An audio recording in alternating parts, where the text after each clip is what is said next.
भगवान की 3 पत्नियां हैं, विशेष 3 पत्नियां। कौन कौन सी? गंगा, सरस्वती, लक्ष्मी। कौन कौन सी? हाँ, गंगा, लक्ष्मी, सरस्वती।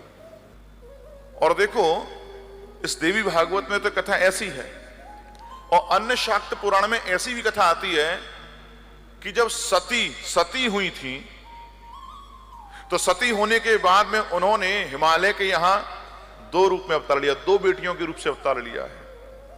हिमालय की 2 बेटी हुई हैं सती के अंश से। एक बेटी हुई है गंगा और एक बेटी हुई है पार्वती। हाँ, अन्य जो शाक्त पुराण है वो इस बात को कह रहे हैं। एक कौन हुई? गंगा, और एक हुई पार्वती। और दोनों ने पति किसको बनाया? भोलेनाथ को पति बनाया है। हाँ, एक को वामंग दिया और एक को क्या दिया? एक को सिर पे बैठा लिया।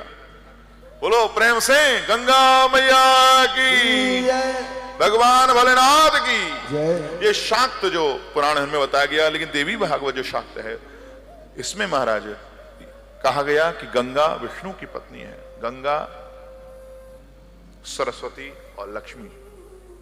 आपको बताऊं एक दिन क्या हुआ। एक दिन भगवान के बगल में लक्ष्मी बैठी है, सरस्वती भी बैठी हैं, सामने से गंगा आई है। ये नदी स्वरूप नहीं है, ये स्त्री स्वरूप है। कैसा स्वरूप है? देवी स्वरूप है, स्त्री स्वरूप है। और सामने जैसी गंगा आई है, गंगा सामने से मुस्कुराई है भगवान को देख करके। भगवान भी मुस्कुरा गए। और जब भगवान मुस्कुराए हैं ना, तो ये बात सरस्वती को सहन नहीं हुई है। क्या दिखाना चाहती है तू हमको? तो उससे ज्यादा प्रेम है, ये दिखाना चाहती है, ज्यादा प्रेम कर दे, वो हो गया काम। कांड हो गया। तू ये दिखाना चाहते, तुझसे ये प्रेम करते हैं। और दिखाना क्या चाहती है? मुझे तो लगता है वास्तविकता यही है। हाँ, मैं तो केवल दिखाने की इनकी पत्नी हूं, मुझसे इतना प्रेम नहीं करते। ये प्रेम तो लक्ष्मी से करते हैं कि गंगा से करते हैं। सरस्वती को कोप हो गया।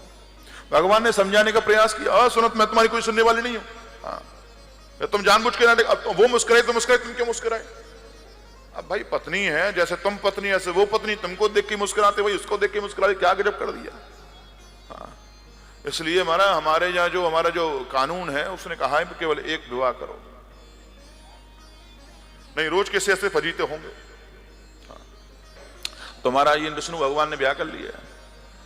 अब गंगा महाराज आई और सरस्वती नाराज हो गई, और नाराज होकर के भगवान से सोचा कि मैं जहां बैठा रहूंगा तो हो सकता है विवाद ज्यादा हो जाए, अब मुझे यहां से उठ करके बाहर चले जाना चाहिए। तो भगवान विष्णु वहां से उठ करके बाहर चले गए। हो सकता है मेरे यहां रहने से विवाद ज्यादा हो जाए, तो भगवान विष्णु वहां से उठ करके बाहर चले गए। और बाहर चले गए तो विवाद और बढ़ गया, और बढ़ गया विवाद। और सरस्वती ने गंगा के साथ विवाद किया, लक्ष्मी ने बीच बचाव करवाया। लक्ष्मी ने बीच बचाव करवाया। देखो तुम ऐसे झगड़ा मत करो, ये आपस में ऐसे झगड़ा करना उचित बात नहीं। जैसे तुम पत्नी वैसे मैं पत्नी, जैसे मैं पत्नी वैसे तुम पत्नी, हम सब एक ही हैं, कोई अलग अलग नहीं, हमको मिलकर के रहना है। लेकिन महाराज सरस्वती इनसे भी नाराज हो गई।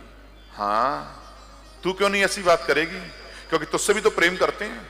हाँ, जो प्रेम तुझसे करते हैं वैसे उससे करते हैं, मुझसे ऐसा प्रेम नहीं करते ये। हाँ, ऐसा भाव आ गया। मैं तुझको श्राप देती हूं, मैं तुझे श्राप देती हूं कि तू कौन हो जा, तू दैत्य की कन्या हो जाए, तू दैत्य की पत्नी हो जाए। दैत्य की पत्नी होने का श्राप दे दिया। और यहीं पर सीमित नहीं रही, दैत्य की पत्नी के साथ साथ में श्राप दे दिया, तू जड़ वृक्ष हो जा। क्या हो जा? जड़ वृक्ष हो जा। और कहते हैं वही जो लक्ष्मी है, वही लक्ष्मी पहले तो तुलसी हुई है कन्या के रूप में, है? और वही तुलसी फिर तुलसी का वृक्ष हुई है। हाँ? वही तुलसी का वृक्ष हुई है, और वही तुलसी फिर देवी स्वरूप लेकर के भगवान की पत्नी हुई है। हाँ, ये अद्भुत कथाएं आपने पहले सुनी है? नहीं सुनी है? ये देवी भागवत है साहब, ये अद्भुत कथाएं हैं। आप एक बार समय निकाल करके जरूर ध्यान दीजिएगा, जरूर पढ़िएगा। बहुत दिव्य दिव्य कथाएं इसके अंदर आती हैं। महाराज इधर श्राप दे दिया लक्ष्मी के लिए लेकिन लक्ष्मी ने पलट करके श्राप नहीं दिया है, लक्ष्मी ने पलट करके श्राप नहीं दिया। लेकिन गंगा को क्रोध आ गया है। गंगा का लक्ष्मी के लिए बहुत अच्छा भाव है। गंगा को क्रोध आया, तुमने ऐसा करके सही नहीं किया, मैं तुम्हें श्राप देती हूं। तू मुझे क्या श्राप देगी, मैं तुझे श्राप देती हूं, तू जा पृथ्वी लोक पे जा और जल के रूप में परिणित हो जाएगी। हाँ, ये श्राप दे दिया, पृथ्वी लोक पे जाकर के जल के रूप में तू परिणित हो जाएगी। इधर गंगा ने भी यही श्राप दे दिया कि जैसा तूने मुझे श्राप दिया ऐसा ही श्राप मैं भी तुझे देती हूं, तू भी जल के रूप में परिणित हो जाएगी। और महाराज धरती पर वही गंगा जो भगवान की पत्नी है, वो महाराज देव नदी बन करके आई है। कौन बन करके आई है? देव नदी बन करके आई है। और सरस्वती भी नदी बन करके आई है। यहाँ पे ये महाराज बात हुई, भगवान विष्णु लौट करके आए, जो देखा यहाँ पे शाप हो चुके हैं एक दूसरे के लिए, तो भगवान विष्णु ने कहा कि सुनो, तुम दोनों ने क्रोध किया लेकिन लक्ष्मी ने क्रोध नहीं किया। पति देव को ऐसी पत्नी चाहिए तो चुप रहे, ज्यादा बोले नहीं, ऐसी पत्नी बहुत अच्छी लगती है। लेकिन जो मामला गड़बड़ हो जाता है। लेकिन लक्ष्मी तो कुछ बोली नहीं, शांत रहती है। तो कहा कि देखो सुनो, लक्ष्मी तो मेरे पास रहेगी। लक्ष्मी, क्योंकि लक्ष्मी शांत है, स्वरूप से शांत है, व्यवहार से शांत है, मुझे ऐसी ही पत्नी चाहिए, लक्ष्मी तो मेरे साथ रहेगी। लेकिन श्राप लगा हुआ तो लक्ष्मी के एक अंश से ये राजा के यहां प्रकट होंगी, तुलसी होंगी, और वो तुलसी वृक्ष होगा, और ये फिर से मुझे पत्नी के रूप में प्राप्त होगी। लक्ष्मी और तुलसी अलग अलग नहीं है, एक ही है। लक्ष्मी के अंश से ही तुलसी हुई है। ऐसी कथा यहां पे आती है। और महाराज ये श्राप हुआ है। अच्छा, ये तुलसी जो है आगे जाकर नदी भी हुई है। कौन सी नदी हुई है? गंडकी नदी। एक अंश से ये नदी भी हुई है जिसमें शालिग्राम शिला पाई जाती है। महाराज एक कथा यह है, जैसे गंगा जी आई और कह दिया, गंगा ने पूछा मैं कितने वर्षों तक रहूंगी इस पृथ्वी पर? तो कहा कलयुग के 5000 वर्ष बीत जाएंगे, तब तक आप वहीं पर रहोगी, उसके बाद मुझे प्राप्त करोगी। इस प्रकार से कथा श्रवण कराई है। एक कथा और बताएं। एक बार की बात, ये गंगा जो है, देवी स्वरूपी गंगा भगवान कृष्ण के पास आई है, मुंह ढक करके, और प्रणय प्राप्त करने के लिए, प्रेम प्राप्त करने के लिए भगवान के पास आई। सामने से राधा रानी ने देख लिया है। जो राधा रानी ने देखा है, मेरे कृष्ण के साथ में तो विहार करना चाहती है, आज कोप आया है। आज गंगा के लिए महाराज राधा रानी कुपित हुई हैं। देखते ही देखते वह गंगा जल स्वरूप हो गई हैं, और जैसी जल स्वरूप हुई हैं, आज राधा ने कहा मैं इसका पान कर जाऊंगी, ये कभी ऐसा दुस्साहस नहीं करेगी, इसका पान कर जाती हूं। और राधा रानी उसके पीछे पीछे चली, और ये गंगा भगी है। और भगते भगते सब जगह देखा, सब जगह राधा रानी भागी चली आ रही है, कैसे मैं बचूं, कैसे बचूं। और क्या महाराज दिखाई पड़ा? बोले कि जो दुनिया में ठुकराए जाते हैं, भगवान के ही शरण लगाए जाते हैं, और वही गंगा भगवान कृष्ण के चरणों में प्रवेश कर गई। वह गंगा भगवान कृष्ण के चरणों में प्रवेश कर गई हैं।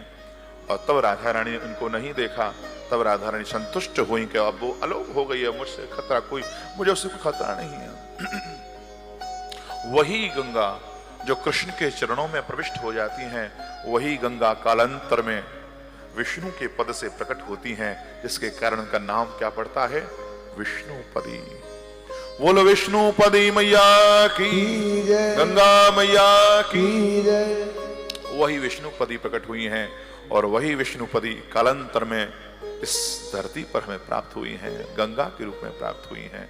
और उस गंगा में हम और आप स्नान करके अपने अपने पापों को छोड़ जाते हैं। गंगा ने आने से पहले कहा, भगवान मैं जब इस पृथ्वी लोक पे जाऊंगी तो वहां के जो पापी होंगे वो आकर के मेरे जल में स्नान करेंगे, मैं मैली हो जाऊंगी। भगवान मैं कैसे शुद्ध होंगी, मेरी शुद्धता कैसे होगी?